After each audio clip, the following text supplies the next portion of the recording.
Before the full-scale invasion, Robert Brovdy was a grain broker from Uzhhorod. He joined the Territorial Defense Forces as a civilian volunteer in February 2022 and ended up in trenches near Kherson that summer. With no military background, no officer training, and no particular expertise in anything that kills people. At Bakhmut the following year, a colleague, a former Taekwondo champion, knew someone who raced FPV drones recreationally. The team started hanging water-filled condoms from trees and trying to hit them with drones. When that worked, they taped grenades to the frames. That improvisation, hobbyist drones carrying jury-rigged explosives, guided by a grain dealer and a martial artist, became the doctrinal foundation for a kill zone concept that now accounts for more than a third of all Russian casualties in the war. In March 2026, for the first time since Russia's full-scale invasion began, Ukraine launched more cross-border drone and missile strikes than Russia did. Not by a slim margin in one category. Across the full spectrum, long-range strike drones, FPV attack drones, interceptor drones, cruise missiles, Ukraine outshot the country that has been raining Shaheds on its cities for 4 years. The country with a fraction of Russia's industrial base, a fraction of its population, and a fraction of its military budget has built the largest and most lethal drone warfare machine on Earth. And the way it happened is a story not about technology, but about a system, an entire ecosystem of production, doctrine, organization, and ruthless adaptation built under fire, from almost nothing in less than 4 years. Start with the numbers, because they are staggering. In December 2025, Ukrainian drones struck 106,859 targets, a 31% increase over November. Of those, 35,000 Russian troops were confirmed killed or incapacitated by drone strikes alone. That was the first month in the entire war when verified Russian losses to Ukrainian drones exceeded Russian recruitment. The Kremlin recruits roughly 30 to 40,000 soldiers per month. Ukraine's drones were killing more than that. The maths, the cold actuarial maths of attrition, had flipped.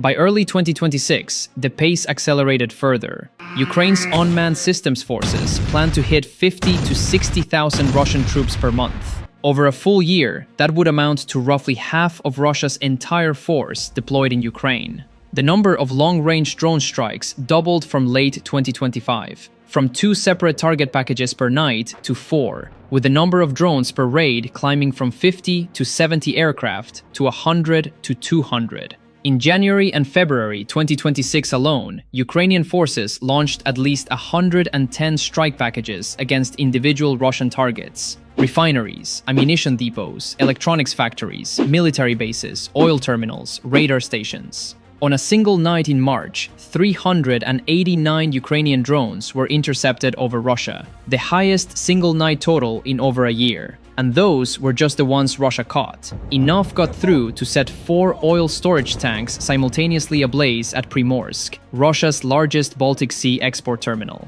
And then came March's milestone. ABC News reported that Ukraine had outshot Russia in cross-border drone strikes for the first time.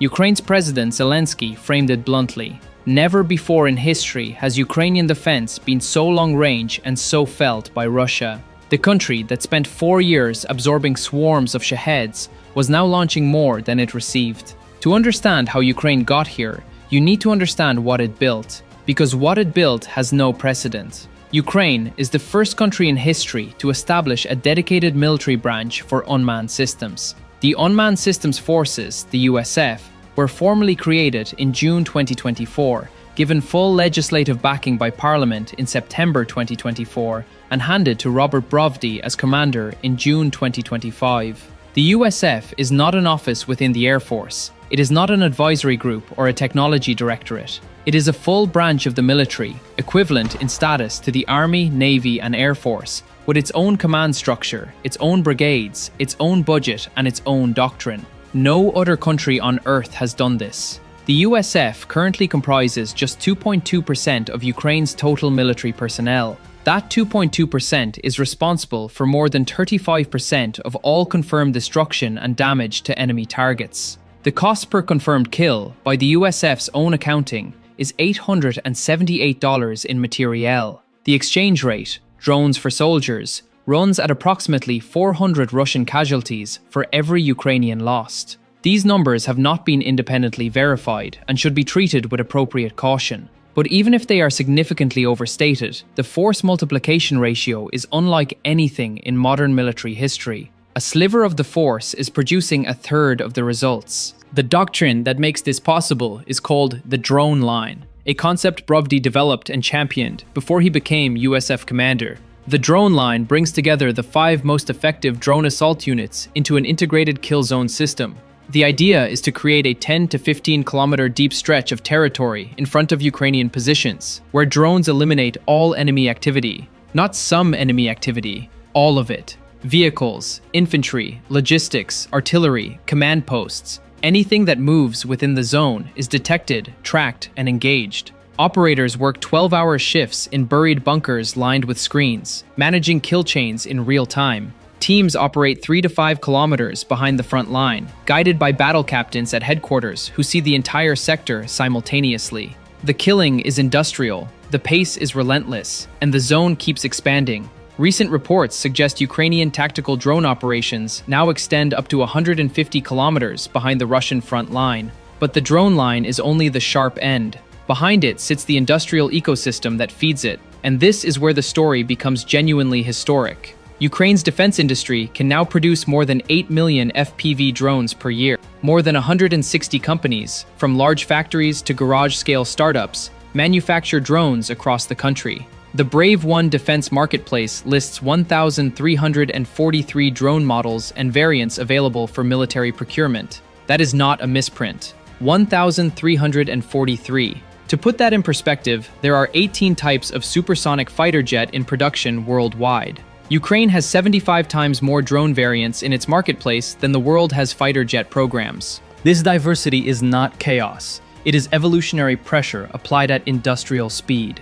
Hundreds of companies compete to build drones that work. The ones that perform get orders. The ones that do not get replaced. The battlefield provides feedback in hours, not years. If a Russian electronic warfare system starts jamming a particular frequency, Ukrainian manufacturers produce drones on a different frequency within weeks. If Russia deploys a new countermeasure, Ukraine fields a countermeasure before the procurement paperwork would even be filed in a peacetime military. Fiber optic drones, which cannot be jammed because they trail a physical cable rather than transmitting a radio signal, went from experimental curiosity to mass production item in months. The Brave One marketplace currently lists 434 fiber optic FPV variants alone. The production targets tell the story of acceleration. Ukraine produced roughly 3 million drones across all categories in 2025. The target for 2026 is 7 million.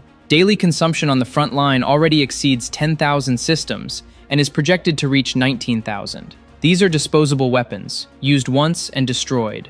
The production line must replace every drone expended every day, indefinitely, while simultaneously developing the next generation. The fact that Ukraine is meeting this demand, from a war-damaged industrial base, under constant Russian bombardment of its energy infrastructure and factories, is one of the most remarkable feats of wartime industrial mobilization since the Second World War. And it is not just the aerial drones. Ukraine deployed roughly 2,000 ground drones in 2024.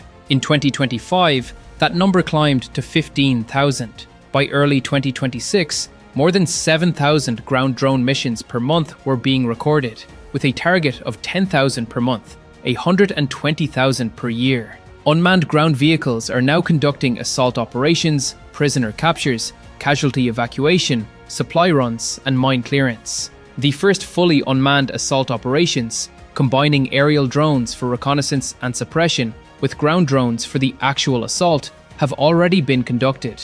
The battlefield is moving toward a model where machines go first and humans follow. Then there are the interceptor drones, perhaps the most strategically significant category of all. Ukraine developed cheap drone-killing drones specifically to counter Russia's Shahed swarms. By February 2026, interceptor drones accounted for 30% of all air defense kills. 1 in every 3 Russian aerial targets was being destroyed by another drone rather than by a $1 million missile. 64 Shaheds were killed by interceptor drones in a single day. Ukrainian Commander-in-Chief Syrskyi reported that interceptor drones had conducted nearly 6,300 flights and destroyed over 1,500 Russian UAVs in February alone. This capability is now so valuable that Gulf states are buying it. Saudi Arabia, the UAE, Qatar, Kuwait, and Jordan have all signed deals or deployed Ukrainian drone defense specialists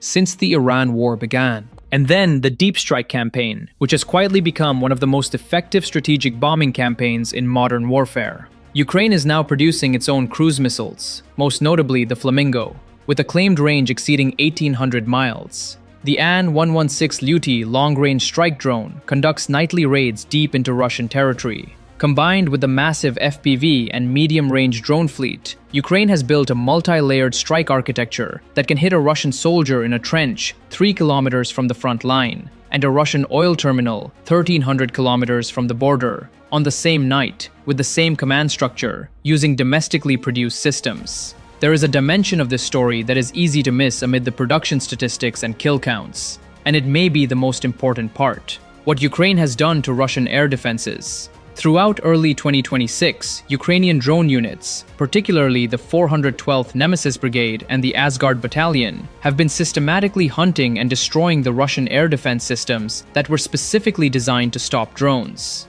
Pantsir S-1 mobile defense systems, Tor missile launchers, Buk batteries, S-300V systems, even components of the advanced S-350 Vityaz, all have been found and destroyed by the very drones they were built to intercept. The 412th reportedly destroyed $300 million worth of Russian air defense assets in a single week in January 2026. The Asgard Battalion destroyed 8 systems worth $250 million in 1 month, including a radar component of the S-350 that Russia cannot readily replace under current sanctions and production constraints. This creates a cascading effect that is devastating in its logic. Every Russian air defense system destroyed by a Ukrainian drone opens a wider gap in Russia's defensive coverage. That gap allows more drones to penetrate further into Russian territory. Those drones then find and destroy more air defense systems, which opens wider gaps, which allows deeper penetration. The cycle is self-reinforcing.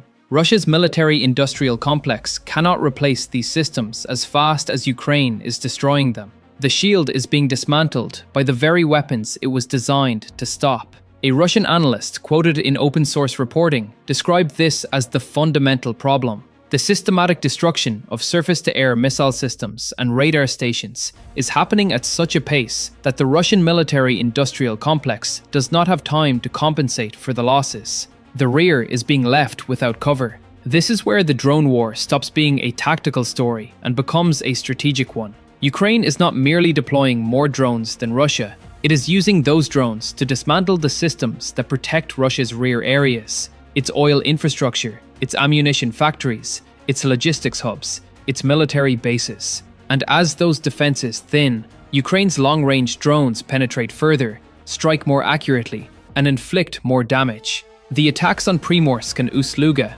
Russia's 2 largest Baltic oil export terminals, in late March, shows a devastating Ukrainian drone strike on Russia's second-largest oil refinery. Kyiv attacked an oil and gas terminal at a port on the Baltic Sea near Finland overnight. Were only possible because the air defense environment along those routes had been degraded enough to allow massive drone swarms to get through. Step back now and see the full picture. A grain broker from western Ukraine is commanding the world's first dedicated drone military branch. His force represents 2% of the army and delivers 35% of the results. His country produces 8 million FPV drones per year from over 160 manufacturers. Its marketplace offers 1,300 drone variants. Its interceptor drones are being sold to Saudi Arabia and Qatar. Its cruise missiles can reach targets 1,800 miles away. Its strike drones hit Russian oil terminals on the Baltic Sea. Its ground drones conduct unmanned assaults. And in March 2026, it outshot Russia for the first time. 4 years ago, Ukraine had no drone industry, no drone doctrine, no drone branch, no drone marketplace, no interceptor drones, no naval drones, no ground combat drones, no indigenous cruise missiles, no long-range strike capability beyond what its Western partners provided. Everything that exists today was built under fire, under bombardment, under the pressure of daily survival. Every innovation was forged in the gap between what Ukraine needed and what it had. The gap was enormous. What filled it was not a single wonder weapon or a single genius commander. It was a system, an ecosystem of hundreds of companies, thousands of operators, millions of machines, and a doctrine that said, if we cannot match Russia in soldiers, we will match it in robots, and then we will exceed it. That is what happened in March 2026. Ukraine did not just outshoot Russia. It proved that a country at war, with fewer people, less money, and less industry, can build something from almost nothing that changes the nature of warfare itself. The drone war is no longer supplementing the front line.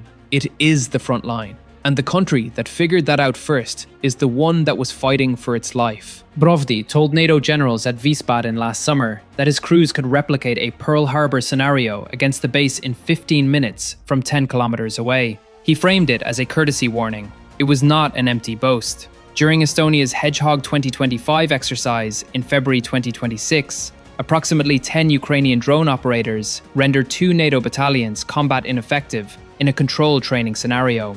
10 operators against 2 battalions. The exercise demonstrated what the Ukrainian front line proves every day. The traditional relationship between force size and combat effectiveness is being rewritten by unmanned systems in the hands of people who understand them. Western Alliance doctrine still treats drone warfare as a supplement to conventional forces. Ukraine's 2% of headcount, delivering a third of all enemy losses, is the rebuttal to that entire framework. By the end of 2026, at least 4 NATO members are expected to have formally restructured their unmanned systems doctrine around the Ukrainian model.